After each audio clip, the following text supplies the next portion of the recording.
guztioi, eta gaur daukagu zientziaz eta teknologiaz berbetan 2026ko udaberriko jardunaldien bigarren hitzaldia.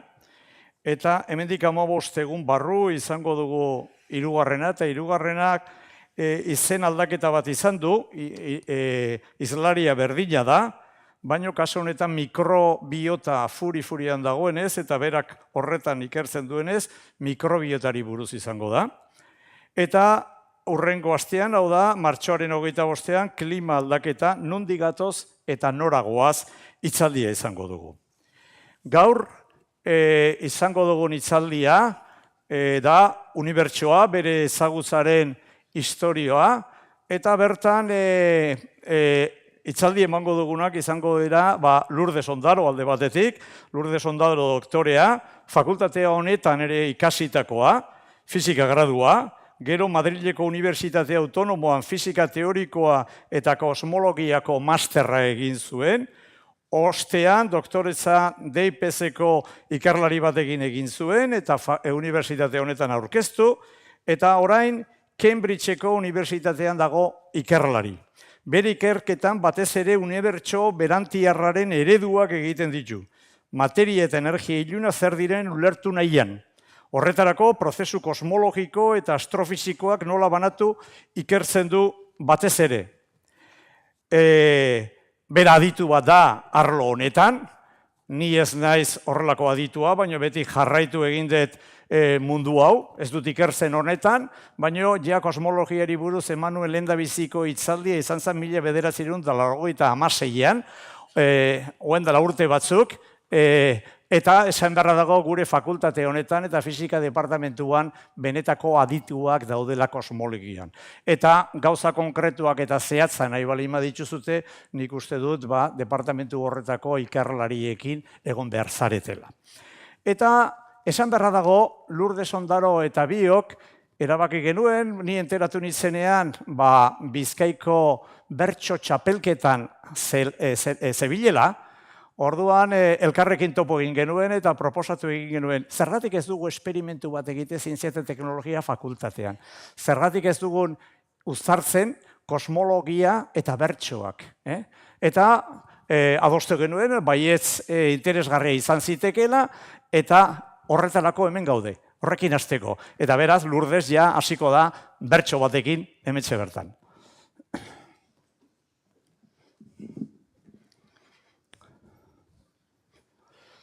Begiratu bat eman ezkero, giza historian atzera, unibertsoaz egin ditugu, sortzetik zenbait galdera.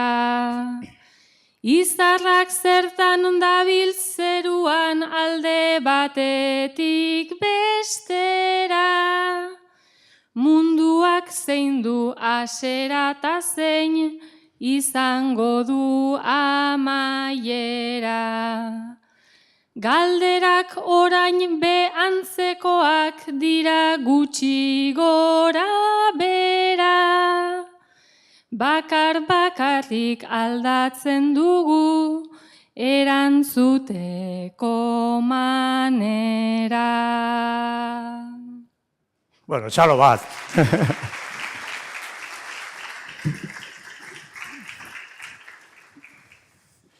Bueno, hasiko gara antzinatik unibertsoari buruzko teorioak azaltzen. Eta lehendabiziko teoria datoz aspaldidanik. Gu geuk ere begiratzen dugunean zerura, zer ikusten dugu. Eguzkiak egunean behin lurraren inguruan biratu egiten duela. Haiek ere bai antzinean gauza berdina ikusten zuten. Ilargiak eta planetak igidura propia jarratzen dituzte, baina egunean behin lurraren inguruan biratzen dutela. Eta izarrak, esfera zerutiar batean kokatuta daude, baina egunean behin biratzen dutela ere bai modu berdinean. Eta argi daukagu gu gauden leku honetan, lur planeta honetan esaten dioguna, ez dela mugitzen, geldi gaudela eta oso leku trinkoa dela. Eta horretan oinarrituta, azaldu ziren ja, Kristo aurretiko 6. mendean, Anaximandro, Platon eta Aristoteles, nolabait esateko, orduan zauden lurra zentruan, eta beste gorputz zerutierra biraka zirkuloak osatuz. Hori da, beraiek ikusten zuten eta intuitiboki ematen diguna horrela dela. Claro, pixka berandu xego, hau da, 8 mende beranduago, ezagutza, Babiloniarretik hasi izan ezagutza, gero Heleniarrek jarraitu zuten, eta guzti hori bilduta Ptolomeusek Almagesto, eta ez bakarri Almagesto, beste liburu batean ere bai aurkeztu zuen, eta erantzun bat saiatzen emantzen gauza bati. Zeren begiratzen zituen planetak zehatzago, hurbilago, eta ikusten zuen planetek aurrerantz egiten dutela, gero geratu egiten direla, eta ostean atzeraz egiten dutela. Eta orduan egin zuen igidura konplexu bat sortu zuen, eta bereziki oinarrian esango dugu, bi igiduren gainezarmena. Batetik zirkulu nagusiak, biraka daudenak, eta bere inguruan epizikloak nolabait esateko, bueltaka daudena. Gainezarben horrek, esatezun, behar izan zituen horretarako 55 zirkulo nagusi. Aurreko gardenkian ikusi dugun Parisen dagoen Louvre museoan azaltzen dara. Eta harrigarria bada ere, eta niretzako oso importantea da, hau da, planeten egiduran eta orduan zauden behaketei kontutan hartu, 1000 baten prezisioarekin egiten zuela. Ikaragarria da, itzela da.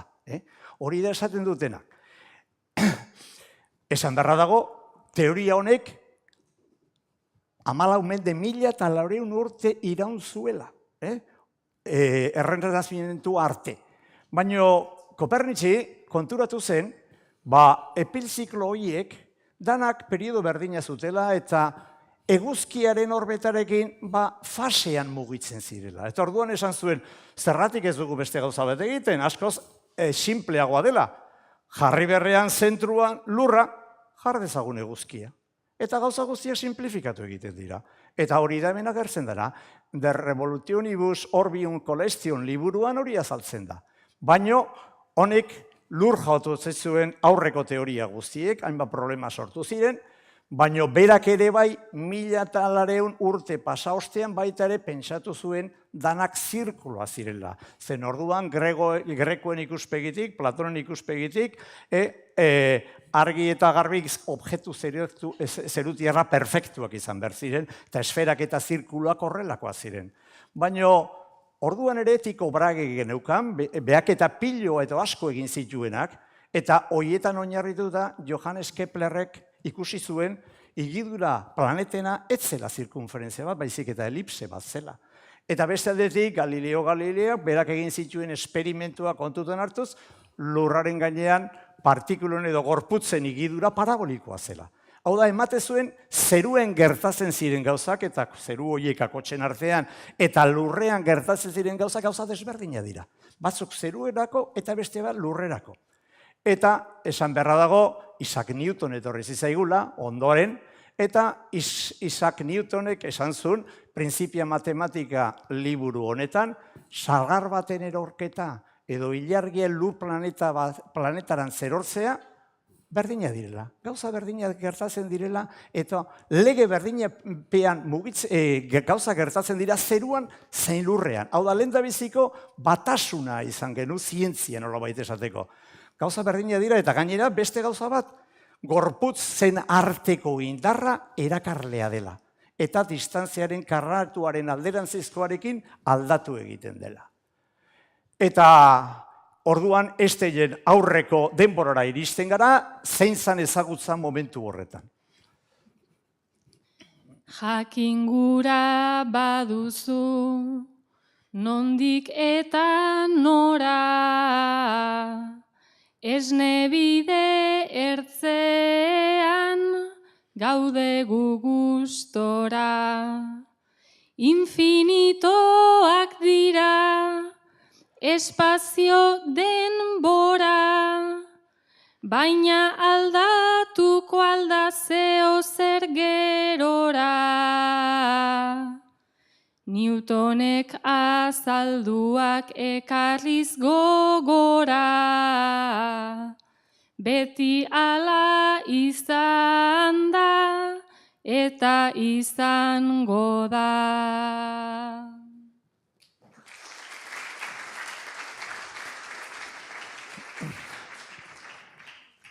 Eta Einstein etorri zen, eta Annus Mirabilis 1905 urtea, hor 4 artikulu apurtzaileak argitaratu zituen, eta 3. esaten du 2 postulatu jartzen ditu, eta 2 postulatu hori kontutan hartuz, orduan zegoenez ezagutza erabat hankazgora jartzen du. Oso sendo eta trinkoa zen ezagutza hankazgora. Eta zeintzu dira postulatu horiek? Bata, erlatibitate printzipioa, dagoeneko Galileok aurretik proposaturikoa.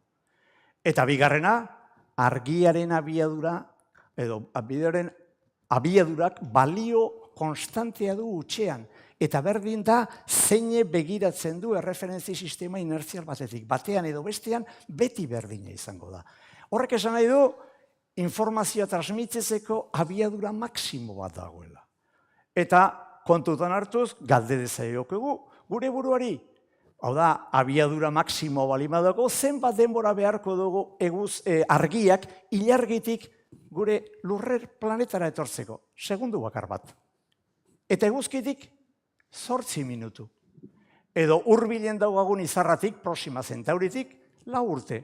Eta hoain neguan oso politxo den Orion konstelazioa egoraz begiratzen bali duzu, eta galeatik oso ondo ikusten da 9 inguruan, bera, ikusten dute konstelazio hau, izar desberdina daude, eta bat berezi oso politia eta gorria dana, Betelgeus, hortik 655 urte beharko dira lurreraino iristeko. Argiak behar du lurrera iristeko denbora. Gainera, pentsatzen da, argi hau erraldoi gorri bat dela, eta bere evoluzio prozesuan behar bada, desagertu edo desagertzen ari dela. Behar bada ez dago ja. Baina gure gana iristeko informazio hori mendeak pasako dira. Behar bada ez da existitzen. Baina guk ez dugu ikusten, ez dugu nabaritzen informazio hor dago, bidean dago informazio hori. Orduan esango dugu zerura begiratzea, iraganera begiratzea dela. Eta horrek esan nahi du ere bai guk ikusten dugun unibertsoa muga bat duela. Hau da, gure begiak ikustezaketena, hau da, handik onaino etortzearena. Hau da, unibertso ikusgaia izango da. Hortik aurrera gehiago egongo da, baina guk ikustezakeguna ikusgaia da. Eta ez da bakarrik horretan muga. Beste oso ondo trinkotuta, sendotuta, irmotuta dauden konzeptuak hankaz gora jartzen ditu. Denbora. Denbora absolutua zen. Tana pentsatzen zuten denbora bakarra zegoela leku guztietan. Ez? Berak esaten du, egia balima da, erreferentzia sistema inerzial bakoitzean dagoen begiraleak erloju horratzen mugimendua desberdina dela. Batzuetan harinego, besteetan astirogoa digela. Eta orduan inorketzekin, baina gaur egun eskerrak horri daukagu posibilitate GPS erabiltzeko. GPS-a zertan oinarrituta dago, hau da Einsteinen lortutako ondorio honen korrekzioetan. Hau da, zerbait benetazkoa da. Eta jote bali mazera Interstellar pelikulara, filmara, ikusiko duzu hori bai nola gertzen da. Baina ez bakarri espazioarekin, ez bakarri denborarekin, espazioarekin gauza berdina gertatzen da. Hau da, hitz egin behar dugu espazio denboraz, ez da espazioa, espazio eta denboraz. Eta 4. artikuluan, danak ezagutzen dugu, EMC karratu, badakigu denok Einsteinek egin zuela, baina oso importantzia da esaten digu, energia eta masa baliokidea direla. Zer esan nahi du horrek? Masa txiki bat aldatu egiten balima da, nola parametro argiaren abaiadura karratu oso handia dan, orduan energia itzela sortuko da. Energia nuklearraren oinarria hor dago. Baina beste gauza bat ere, bai? Energia oso handia balima daukagu, hortik materia sortu daiteke, partikulak eta antipartikulak. Eta egia esan, hori ez da hain arraroa. Gaur egun gure fakultate honetan, gu daukagun laborategi batean, gu daukagun 1500 kilometrovoltetako fotoiak, argia, Eta hori detektatzen dugu momentuetan elektroietan eta positroietan. Neurtu egiten ditugu. Hori da oso ondo sustraituta dagoena horren ostean. Danok usten dugu energia nuklearra badakigu eta gaina zelio sorditzazken bereziki oraingo egoera geopolitikoan berriro eta energiatik masa sortu daitekeela partikulak eta ez partikulak. Baleikatutasuna oso importantea. Zeren 1915 10 urte beranduago, berak proposatu zuen Albert Einstein erlatibitate orokorra. Eta hor formula bat dago, berdin zaigu, gainera azalduko da askotan, baina esan nahia ikusi nahi dut. Esaten digu, hemen dagoena da, parametro dena geometria da, forma, kurbadura. Matematika nola behit esateko, geometria da, esango dugu. Eta beste aldean zer daukagu? Fizikan zaudetena, tentxore bat, energia bulkada tentxorea daukagu. Hau da, masa eta energiara izitze egiten diguna.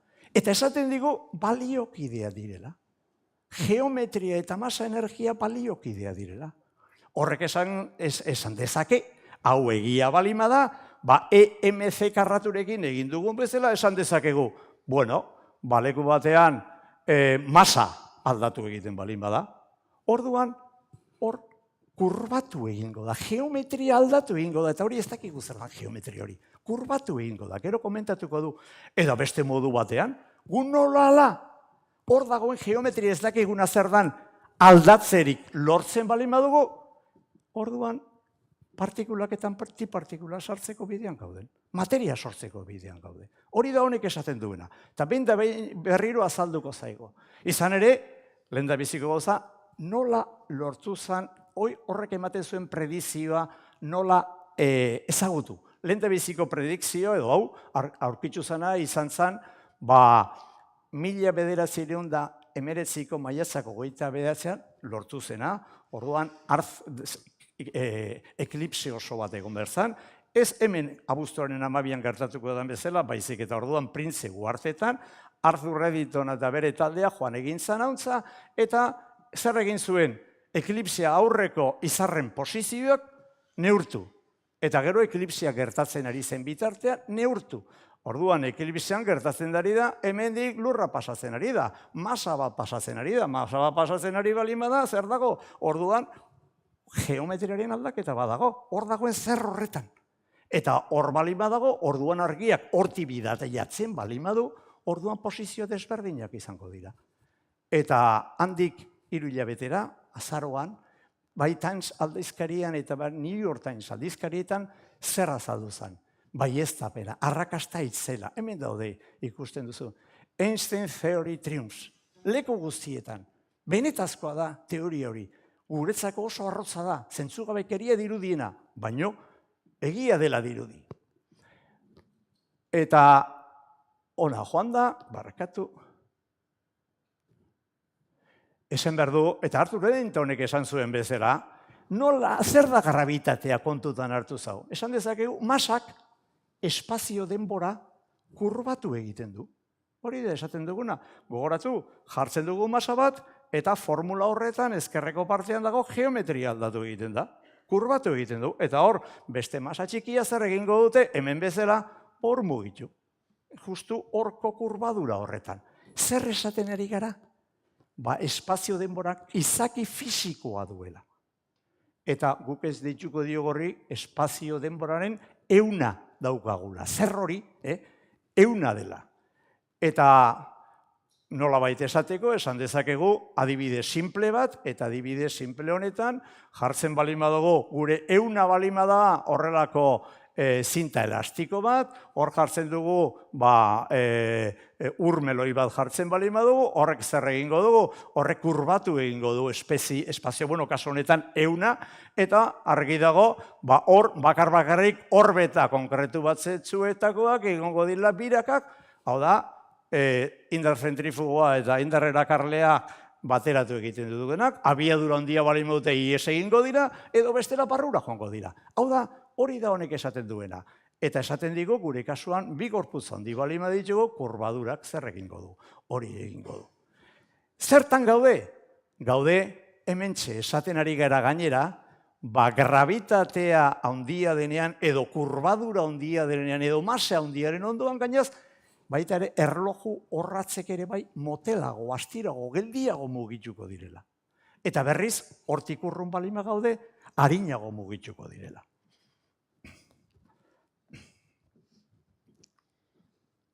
Espazio eta denpora, hor lau ardatz zurrun, zioten hau hurbilta, beste hori urrun. Orain malgutu dira, aldakorta bigun, pentsa bizitza nola komplikatu digun. Newtonen legetxo bat, bi lerro demagun, 10 horri formula izaten da egun.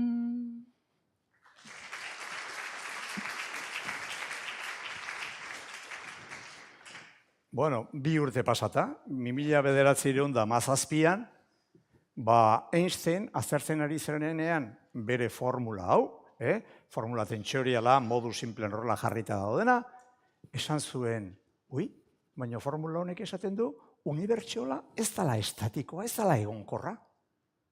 Espanditzen ari dela. Eta hori esatezun ezinezkoa da. Zeren gu beti jakingo dugu, leno Lurdesek kantatu duen bezala, unibertsioa betidanik berdina da. Estatikoa da. Ez aldatu. Nola espansio bat egon behar du. Orduan, bere sinismearen barroan hori ez zuen sinisten, ez zuen onartzen. Eta egin zuen, nolala bere formula horretan posibilitatea ematen zion gai bai sartzeko eta gai hau sartu zuen. Eta zertarako saiatzen ari zen, modu horretan, hemen dagoen balio hori balio negatibo bat ematez, beste partek egiten balin badago gertatzen ari dela, besteak alderantziz egiten duela. Hori da, hau da, geldikortasuna, egonkortasuna mantentzeko. Eta horri dezen zaio konstante kosmologikoa, gai horri. Unibertso estatiko bat lortzeko sortu zuena. Esan behar da, galdera badago. Eta unibertsoa handitzen ari da, ala estatikoa da. Zer nor sinistuko dugu? Edo Albert Einstein, bere formula berriarekin, edo jatorriko ekuazioak. Bere baitan sortutakoa 2015an. Eta, esan behar dago, lehendabiziko pertsona 10 urte pasata sinistu zituena jatorrizko ekuazioak izan zen Georges Lemaitre, eta berak esaten zu, denbora aurrera doanean unibertsoa handitzen, zabaltzen, espanditzen ari dela. Hemen agertzen da Einsteinekin, eta orduan esaten ari zaio, ez dakit hor, esan zion, hau da, erakutsi zion bera lortutako emaitza guztiak, bat zetozenak orduan ezagutzen ziren behaketekin, eta esan zion, begira zer egin dut, berri irakurri, eta esan zion, matematikoki ondo daudela diru, ez du fallorik ikusten, baina zentzugabekeri fisiko bat da. Honek ez dauka inolako zentzurik ikuspegi fisikotik. Eta orduan berak argitaratu egin zuen aldizkari frantses batean, belgiar batean, frantsesez argitaratu zuen, oharkabean pasatu zen, eta gainera ja Nature aldizkarian argitaratu zuen 4 urte beranduagoan, galdera bat eginez esan zuen. Eta unibertsoa espanditzen ari balin gara, goazen denborari alderantziz ematea. Ekuazio berdinak, Einsteinek ekuazioak hartu, eta denbora positibo egoren handitzen txikitzen. Eta ikuste zuen, orain handitzen ari balin bada, berandu lehenago txikitzen joango da. Sasoi batean txikitzen joango da. Eta iritsi izan esatean momentu batean, atomo dana bildu eta egongo zera leku txiki batean, eta hor, seguraski, leherketa bat egongo zan, edo horrela, eta horregatik dago espansio. Gaur egun badakigu hori ez dela horrela. Badakigu, guain egiten dugu singularitateaz. Zen horrek, printzipioz, fisikaren legea, naturalen legeak ezagutzen ditugunak ez dira gai hori esplikatzeko. Baina berriz 2 urte berandu hau bai, hau entzutetxua izan zen, eta hau da, Edwin Hubble, eta berak egin zuen, azkenean grafika berdinanik orain erakutsiko diguna. Eta horretarako kontutan hartu zuen, Beto Slipherrek lortutako Doppler efektua, eta gainera gaur egun abiadura isuna jartzeko erabiltzen dena, gure errepidetan, eta suposa ezagun kotxe bat datorrela eta hemen erradarra kotxe hurbiltzen ari balima da, ikusteko dugu uin luzera gero eta txikiago izango da. Urruntzen balima da, uin luzera handiago izango da, eta hortik ateratzen da kotxearen abiadura. Galaxiekin, orduan nebulosa espiralekin, gauza berdina gertatzen da. Eta hortik jakin daiteke, ia urruntzen edo hurbiltzen ari den gure ondoan dauden objektu zerutiarrak.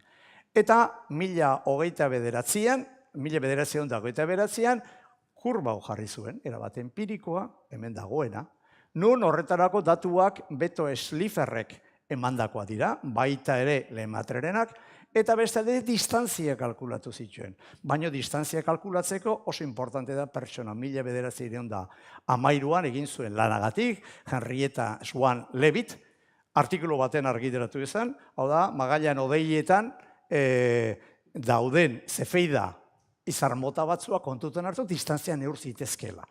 Artikuluan ez da bere izena azaltzen. Ez da sinatzaile batek. Baina sinatu zuena jartzen zuen lan guztia berak egina zela, gutxigoro.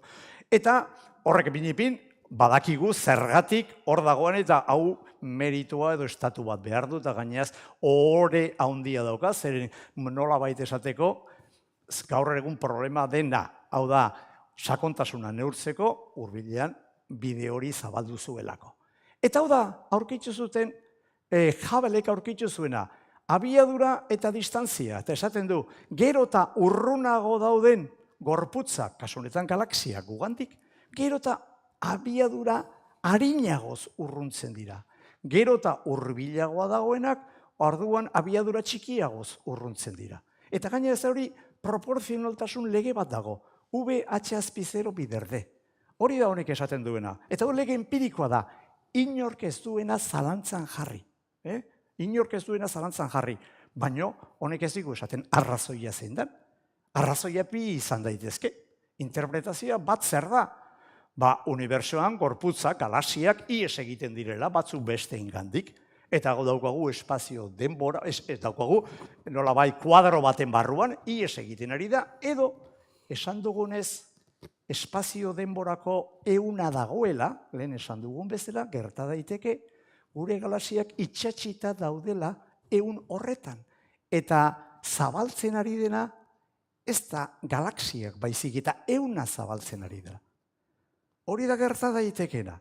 Eta gaur egun interpretazio ez da simplea. Hainbat jendek hori ez zuen sinistu, lehen da bizikoa Einstein, eta gaur egun, uste dugu, ja 1975 urte ostean, badakigu, euna dela espanditzen ari dela, zabaltzen ari da, eta berarekin galaxia guztiak ematen dituela. Eta honek zer esan nahi du? Gauza bat uste zan, eta Einsteinek gauza bat uste zuen, baina 1951an esan beharra izan zuen, unibertsoan bai zabaltzen ari da. Unibertsoa arraroa da, gure eskalez aparte, espazioa hazten ari da, hori nork uler dezake. Intuizio fisikoaren kontrako zenbat atake, Einsteinek berak pentsatzen zuen ezin onartu nezake.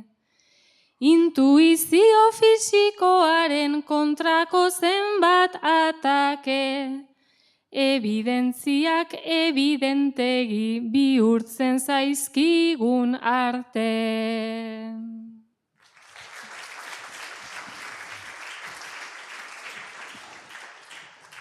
Horrelako teoria batek zalantza ikaragarria sortzen zituen. Adibidez, horrek esan nahi du unibertsioa jatorri bat eduki behar duela. Horrek ezin egon intelektual bat sortzen zuen. Eta hoien aitzindari izan da Siegfried Hoyle. Izan ere, guk ezago Josean Hartzeren izarren hautsa, berak egindako lanen ostean dator, izarren hautsa gera. Eta 1958 urtean, berak egin zuen artikulua oso garrantzitsu bat. Askoz, artikulu bat, eta esaten zuen, ez, unibersoa ez dago espanditzen. Egonkorra da, baina ez zuen zalantzan jarri Hubble Lemaitrearen legea. Orduan zerbait gehiago behar da. Hau da, galaxiak zabaltzen ari balima dira, utxuneak gelditzen dira, hori bete egin behar dira. Beti bezalakoa izateko gure unibertsioetan. Orduan zer batekin bete behar da, eta berriz ere formula berdinera. Bera, kalkulatu zuen, demagun galaxietako leku izkutu batzuetan geometriaren aldaketa bat dagoela, uzkurdura bat dagoela, eta hortik masa sortu daiteke. Eta orduan ordezkatu dezakegu falta hor sortzen den masarekin. Hori da bera proposatua 1948 urtean.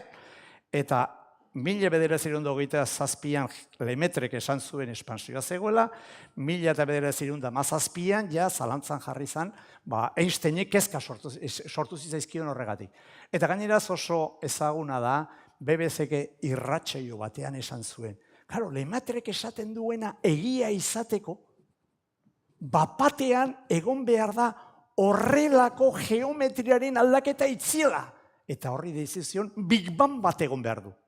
Hori da esan zuen, baina azkenean esaten zuena zen, bera esaten ari zaina artikulu honetan modu desberdinean. Lemaitreek esaten zuena izan, bapatean dan materia guztia sortu behar da, eta berak esaten zuena da, pixkana sortu egin behar dela, egonkortasuna edukitzeko. Eta hori da, 1958. Eta horregatik teoria honi Big Bang teoria deitzen zaio, irratsaio horrengatik. Eta zertan oinarrituta dago teoria hau? Eta teoria hau, eredu horren argumentu desberdina daude, eta bakarrik aipatuko den ikuste dana dire importantea, baina ondo kosmikoaren mikroiuin erradiazioarena. Eta gainera hemen daude artikulu bat, hemen Alfred Herman eta Gamow-ek egin zuen, urte berean, 1958an, eta hau ere bai galduta gelditu zen, ahaztu egin zen, inork ez zuen begiratu, eta 1975an Dickeren taldeak aurkitzu zuen edo bernekin zuen hauek esandakoa. Eta hemen ikusi egiten da, aurkitzu zen gainaz urte berean, ondo kosmikoaren mikrouinen erradiazioa horrekin batera, akademia gehienak esan zuena unibertso egonkorrak ez dauka zentzurik. Unibertsoa zabaltzen ari da, handitzen ari da, espanditzen ari da. Eta pixka bat esplikatzeko zer egin zuen, etorriko naiz entremes bezala puntu honetara. Esan dugu, eguzkitik lurrera argiak behar dituela 8 minutu etortzeko.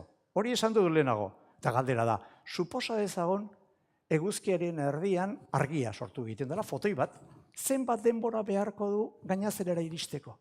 Hori gaineraz, laugarren kursoko fizikako ikaslai irakasgai batean jarri egiten zaie.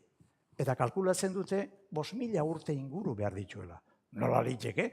Hau da, eguzkitik ona 8 minutu eta eguzkian bertan 5.000 urte. Ez da zentzurik? Zentzua da, nola baita esateko eguzkitik ona ez dago ezer. Utsa dago gutxi gora bera esateko, baina eguzkiaren barrenean daude partikula pilo bat. Hau da, dauzkagu elektroiak, protoiak, kuarkak eta bar. Eta orduan, hemen bezala, gure fotoioiek talkan daude denbora guztian hor dauden partikulekin, partikula kargatuekin. Eta orduan ezin dute aurrera egin. Eta orduan harrapatuta daude. Ez dira irteten dauden eskualdetik. Hau da, eguzkiaren kasuan ez da horren bestekoa eta irtetzea lortzen dute, baina denbora asko behar dute. Ja, hasierako momentuetan unibersoa oso beroa eta dentsoa zenean berriz ez. Baina, karo, Alfred Herman eta Gamow ere bai sinisten zuten eta ulertzen zuten eta ados zeuden espansioarekin. Orduan espansionatu egiten balima da gure unibersoa ze gertatuko da. Adibidea jarriko dut. Zuek suposatu daukazuta labe bat. Eta labea jarri egite zuen etxean 200 gradutara.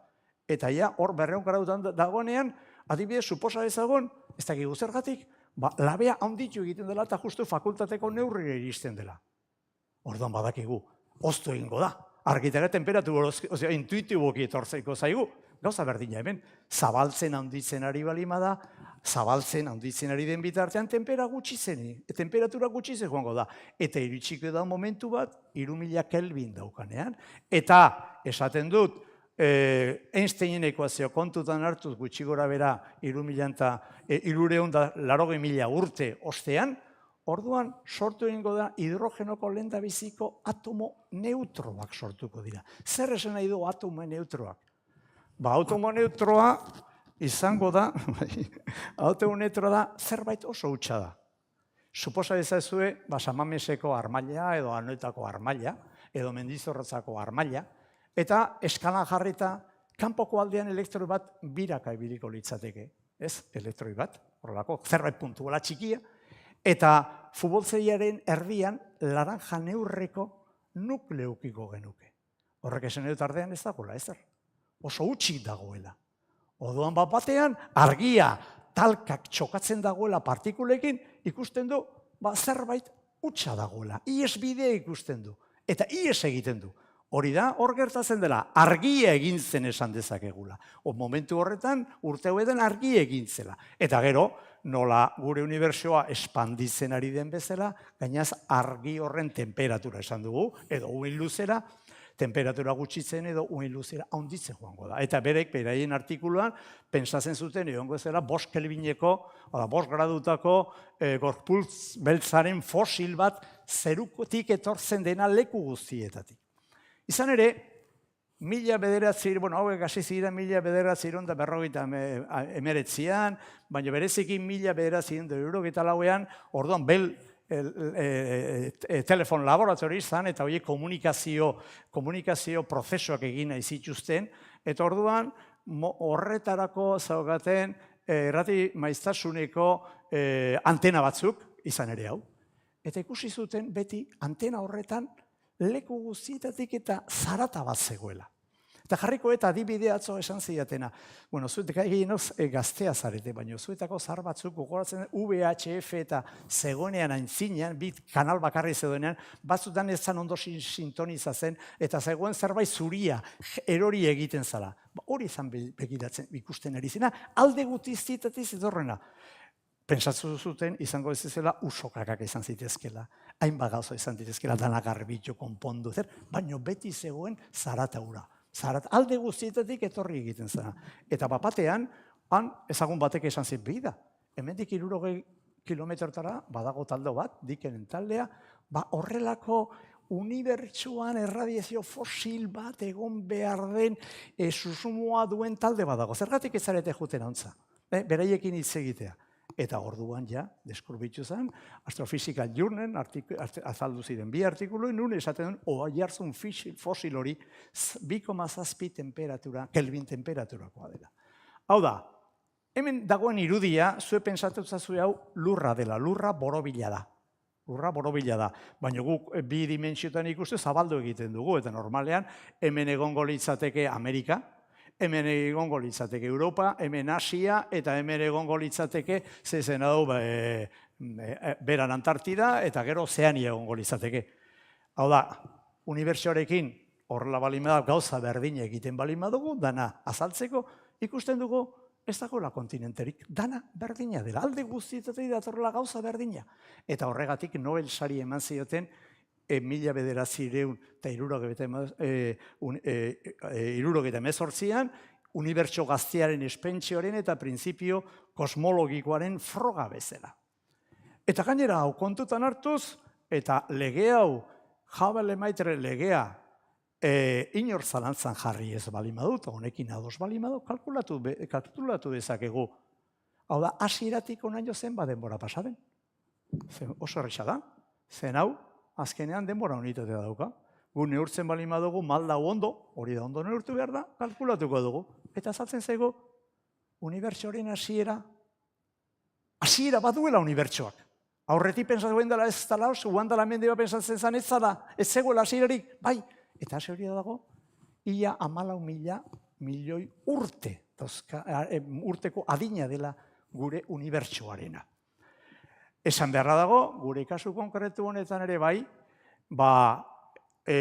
omengo sateliteekin egiten dira, findu egiten dira hemen lortutako uniformetasun hori, eta ikusi da asimetri bat badagoela, hemen ikusten duzute, baina, klaro, hemen dagoen temperatura puntu urdin iluna eta gorrien arteka oso txikia da. Hau da, bat eumilian, hau da, eumiliako baten temperatura, gradutako temperatura diferentzia, ikeregarria da. Baina, klaro, argi eta garbi gure kasu honetan anisotropia hori oso garrantzitsua izan daiteke. Zen daukagu Mateo efektua, asko daukana gehiago lortuko du, gutxi daukana gutxiago ukiko du. Horrek esan nahi du, guk ezagutzen diren Newtonen legeak esaten digu, masa erakarlea dago eta gerotan masa gehiago balima dago, gehiago erakarriko dugula. Eta orduan, gorria direnak gero eta gorriagoak izango diredo masa gehiago eukiko dutela. Orduan, lehen da bizi esan behar dut, hau da, unibertsoaren argazkirik zaharrena, gudugun zaharrena, eta bestetik, honegatik anisotropia honegatik ematen ziote Nobel saria Mater eta Smuti, eta horrek bidea eman du gaur egun esateko hemen dagoen anisotropia horiek azkenean dira milioika urte beranduago jaio ziren lehen galaxien haziak bezala edo enbrioi bezala, ardizaz daitezkeela.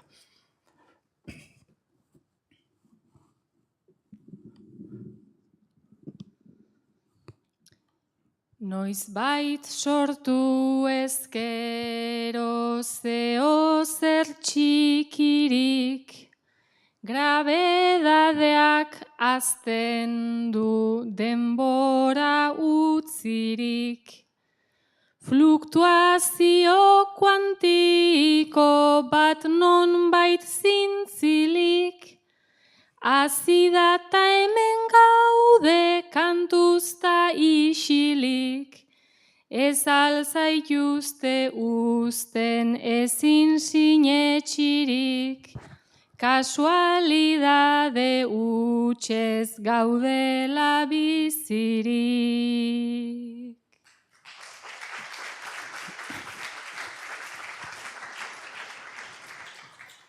Eta galdera da, hori alda dena? Bueno, gauza askoz gehiago daude. Baina gu mugatuko gara bi gauzetara bakarrik. Uste duguna garrantzitsua direnak. Eta lehen da bizioa da galdetzea. Gure unibertsoa zertaz egina dago. Guk hemen dauzkagun materiaz sortuta dagoena, sartuta galdago, hau da, materia barionikoa, hau da, molekulak, atomoak, neutroia, protoiak, kuarkez osatuta dago. Hori da lehen da biziko galdera egin genezakena. Eta joan den mendean, bereziki lehen da biziko izan zen hort, hasi zen pentsatzen behar bada zerbait faltazizagula. Gero, Fritz Zwick egin zuen lan ikaragarri alde horretan, eta argi eta garbi esan zuen, eta teknika desberdinak garatu zituen hori konprobatzeko, eta Bera Rubin ere bai horretan ibili izan ere bai gaur egun, joan den urtean teleskopio bat jarri dute Txilen bere izenean, eta oso arrakastatxua izan daitekena etorkizun hurbil batean. Eta zer pasatzen da? Eta esan dugu, goazen suposatzen borren atomo bat. Zer daukagu? Nukleo bat, positiboa, eta gero elektroia biraka. Eta badakiguz, gero eta hurbila dagoen dauden elektroiak, esango dugu, arinago mugituko direla. Abiadura orbital handiago izango dutela. Gero eta urrutiago daudenak gutxiago. Zergatik? Esango dugu indar zentripetoa eta indar elektrikoa eta indar zentripetoa batu egiten dira eta hor daukaguna orbita egiten biratu egiten dute. Eguzki sisteman, berdina. Badakigu, Merkurio arinago mugitzen dela Urano baino. Hala, gero eta hurbilagoa daudenak eguzkitik, gero eta arinago mugitzen dira. Urrunago daudenak, urrunago orduan gutxiago. Zergatik, gertatzen da berriz ere, indar, fiktizio hori esaten duguna, baina ez du ezagun, orbitan egoteko behar da abiadura konkretu bat. Zeren bestela, edo ies egiten duzu orbita horretatik, edo eguzkire erortzen zara. Eta galaxiekin ze pasatzen da gauza berdina. Eta galaxiekin, gu badakigu, arrazoi berdinez, galaxiaren zentrutik distantzia berdinera dagoen, gorpuz zeriotierrak, espero ziteken abiadura orbital berdin eukiko luketela. Orduan espero zen, neurketa horiek egiten hasi zirenean itxarondako hause da. Gero eta urrunagoa biraketa abiadura gutxi ze joango zela. Baina ez, hauek, bereziki hauek, frogatu zutena, eta beste batzuk, ez. Ez dala behatutakoa, ez dakala zerrik ikusirik itxarondakoa. Eta hau ona emateko, posibilitate bakarra da, ezagutzen ez dugun beste materia bat egon egin behar duela. Hori da ondorio zuzena. Gaur egun badakigu horrela dela. Eta materia hori ezaguna delako horregatik iluna jarri zaio. Gaz askori hemendik aurrera iluna bezala jarriko. Baina ez ezaguna delako. Hori ez dakigu zein da. Izan ere, gaur egun, sartuko gehiegi, badakigu, eta detektatzen dugu, materia arruntaren kilo bakoitzeko, hemen dauden gu hurbilan daukagu materia arruntaren kilo bakoitzeko, gutxienez 5 kilo egon behar direla. Ez ez dugu ikusten. Ez detektatu egiten dugu. Hau da, modu ez zuzenean, baina ez dakigu zer zan. Eta hainbat teoria azaldu dira eta baztertu egiten dira, baina zer dan materia ilun hori? Bera izan ere, horretan ari da ere bai. Eta materia iluna argiarekiko gardena izan behar du. Eta beraien artean, hau da, elkarrekin zare bai oso txikia edo hutsa izan behar duela azkeniko esperimentuek esaten duten bezala. Hori da, iluntasunaren parte bat, materiarena. Hau da, dago zerbait asko gainera, ez dakiguna zer dena. Baina guk modu ez zuzenean detektatzen duguna. Eta orain joango naiz, eta nire kosmologiako lehendabiziko hitzaldia honi buruz izan zen, eta hori izan zen, Udako Euskal Unibertsitatean, eta orduan, hau izan zen, 1988 baino lehenago, da, 28 urte baino lehenago, berandago barkatu, eta adostasuna zegoen. Galdera da, zein izango da azken patua, unibertsioaren azken patua, zein izango da nora goaz, unibertsioa nora doa. Eta orduan, bi irten bide zeuden. Zeren gu badakigu, dago indarra, hor, elkarrera egiten duena da, gravitazio indarra da. Hori erakarlea da, eta nik hau gora bota egiten baldin badut, abiadura handi batekin, baina pixkanak gutxi zen joango da. Eta azkenean zerora iritsiko da, eta jeus egingo da. Edo, abiadura asko handiagoa baldin bada, lurraren ies abiadura baino gorago, lur gainazaretik ies egingo du. Ez hori da gertatuko da, bi posibilitatea. Orduan, dentsitatea, unibertsioaren dentsitatea, handia baldin bada, espero zena da, big rantxa, hau da denbora eta diametro unibertsorena egongo zen, handitzen, iritsiko da momentu batea, eta gero atzera txikitzen joango da. Eta azkenen kolapso batekin godo, big rantx esaten zaio. Beste posibilitatea, bia batera jarriko ditut, esaten dut, nahiko edo unibertsioaren masa energia dentsitatea txikia balima da, lurraren kasuan gertatzen balima da, gure koeteak, sateliteak ies egiteko, abiadura daukate, eta orduan zabaltzen egongo da betirako. Hori da usten zana. Izan era zeuden bi talde, danek segiten eta onartua dago, unibertsoa zabaltzen ari dela, espanditzen ari dela, handitzen ari dela. Baina deno pentsatzen zuten, handitze prozesu hori, tasa erritmo hori gutxitzen joango zela. Gero eta espanditzen ari da, baina gero eta motelago. Gero eta abiadura gutxiagorekin espanditu egingo da. Eta izan ere, bi talde potente, beak eta, hau da, esango dugu, oso urrutiko galaxiak edo kumulua begiratzen zeuden bi talde potente, neurtzketak ari ziren, eta izan ere, hau ez dakit egia izango da, hor badakizute gauza fantasio asko daude, eta kongresu batean, komunean, topatu egin zutela, bai baten burua eta bai bestearen buruan. Eta batek besteari esan zion, hau da joet, lortzen ari gara zentzurik gabeko emaitza batzuk. Ez dagoate zentzurik. Eta besteak esan zion, gurire bai zentzu gabekeriak lortzen ari gara. Eta orduan ikusita modu independentean, bie gauza bera lortzen ari zirela, ja argitaratu zuten. Eta azaldu zen azkeneko unibertsoaren azkeneko sorpresa. Eta azkeneko sorpresa da, unibertsoa ez dagoela bakarrik zabaltzen, espanditzen, handitzen. Gainaz gero eta harinago dela espanditzen, gero eta abiadura handiagoz urruntzen ari direla gure galaxia guzia besteengatik.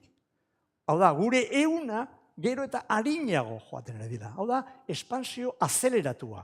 Eta, karo, horrek esaten du eta gaineraz esan zuten, lehendabiziko 8.000 urteetan ematen du zabalkuntza hori, handitze hori, espansio hori moteltzen joaten zela, espero zen bezala, baina momentu batzetik aurrera ez azeleratzen hasi zela.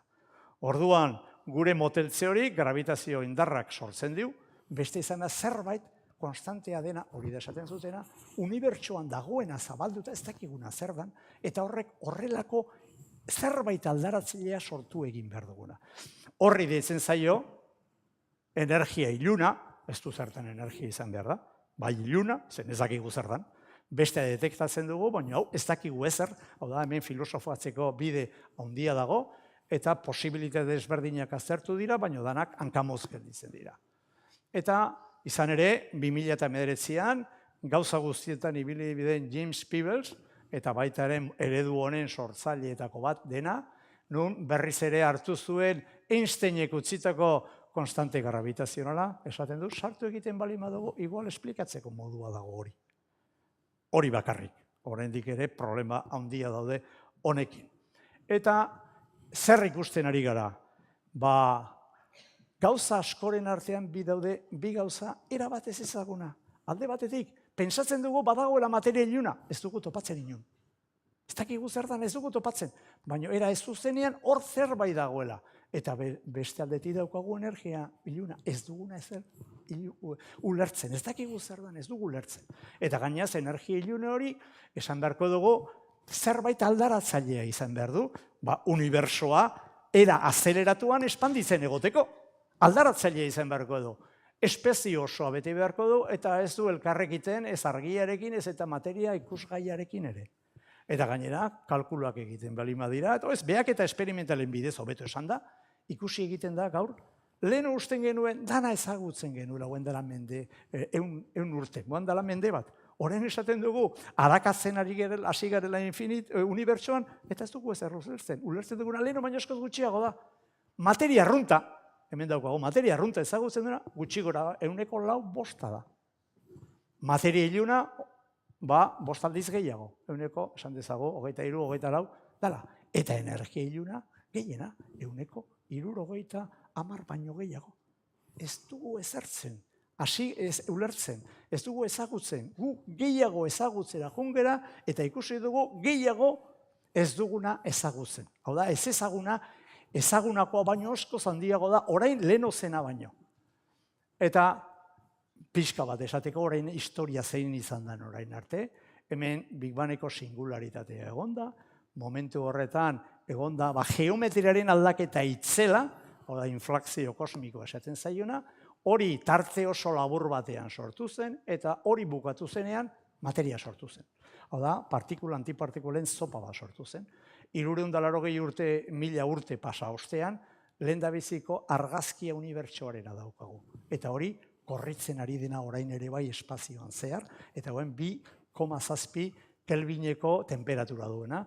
Eta pasaziren gutxi gora bera 400 milioi urte, nun hemen hau dana esaten da garai iluna, zen argi iturri erik ez dago, eta hemen di lehendabiziko galaxiak sortzen hasi ziren. Eta horien garapena, eta lehendabiziko azkeneko 5.000 urteetan konturatzen ari gara, hemen ikusten dugu bezala, espantsio hori gaina azeleratzen ari dela. Eta hori da, izan da azkenekoa. Etorkizunan zer?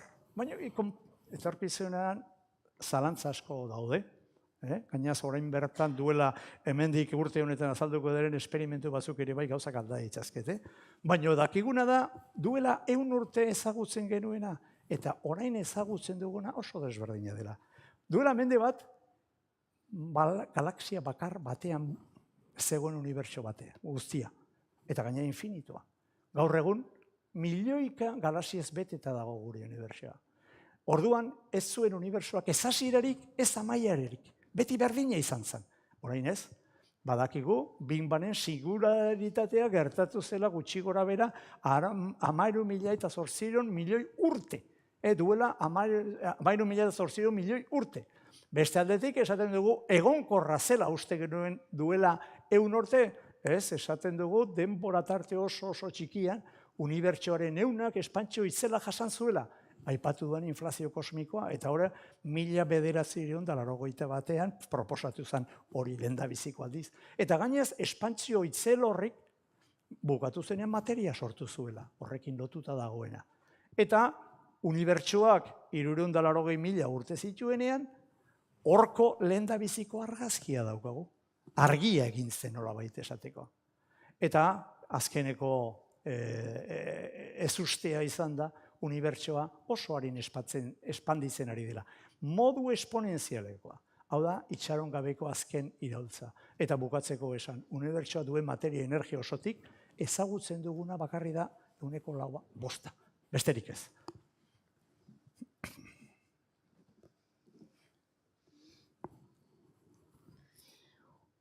Unibertsoan historiako garai gehientsuak bete ditugu, baina bere osagaiak daude orain azaltzeke. Galdera handien erantzunak ez dira egoten ta merke. Ezagutzaren bidea hau da, bere posta bere neke. Unibertsoak ze distantzia eta ze denbora epe, esperotako iguala balitz, arraroa litzateke.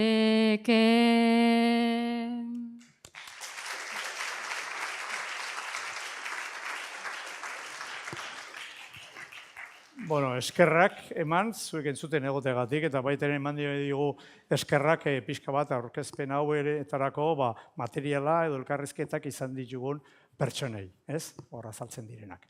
Eskerrik asko guztiei eta galderetako denbora da, zuena da hitza orain.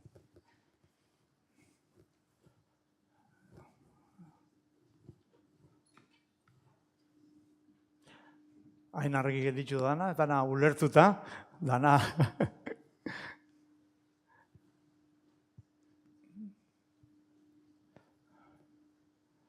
Bai, txuen, pasako dizue, ez dakit, dago? Hemen dago. Bai, nago izut.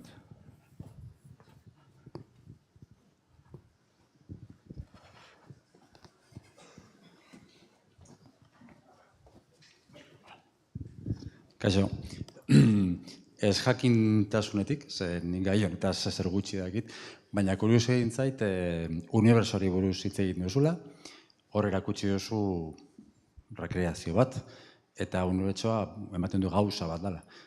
Hortik, hitz egin duzu unibertsoa, zer dago hortik kanpo, ze ematen du inon dagoela? Galdera oso importante da, interesgarria da. Ez dakizuk edo nik erantzuten dut edo. Venga, zure ematen dizut izan. Lordez? Amendik ez. Horrako zu bai. Ez dakit, bastante galdera filosofiko emondanik, unibertsoa esaten dudanean, erreferentzia egingo nioke espazio denbora eta bertan dagoen guztia. Osea, fisika da por definizion moduan, no? Osea, ikertzen duzu dagoen guztia, eta hortik kanpo, ez dakit galderak berak zentzurik duen. Ez dakit, igual galdera ez dut ondo ulertu, Baina, bueno, bai, nik uste ulertzen dudala. Zu konturatu zaitez esaten ari gara, unibertsoa egiten ari dela. Momentu batean, berak esan duen bezala, espazio denbora 100 hori oso txiki ezela. Oen dela, 13.000 edo 14.000 milioi urte. Eta unibertsoan 100 hori tarte txiki batean zegoen. Hori zabaltzen joan da. Eta momentu honetan unibertsoa egiten ari da. Zure galdera da, eta nola egon daiteke, nun dago kokatuta. Hori guk zintzilariek oraingoz ezin dugu erantzun. Badakiguna da, sortzen ari dela. Unibertsoa handitzen ari dela. 100 hori handiagoa dela, eta leheno txikiagoa zela.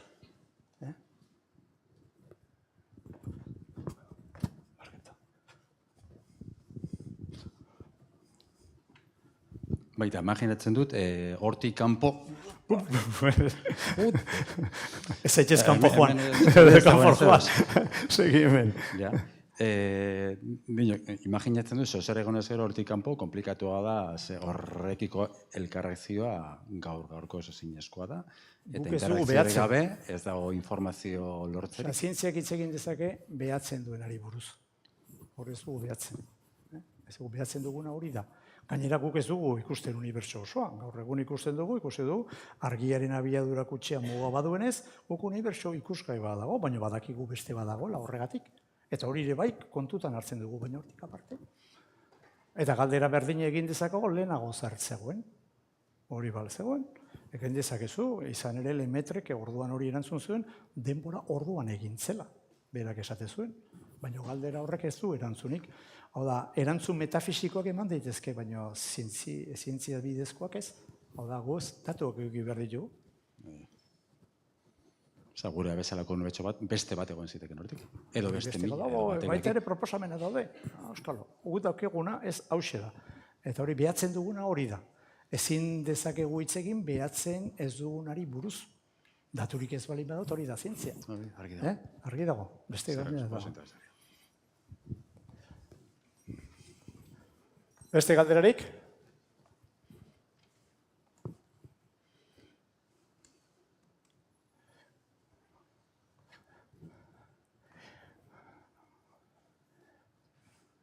Bueno, ez bali badago beste galderarik, amaituzak emango dugu, esaldia, eskerrik asko guztiei.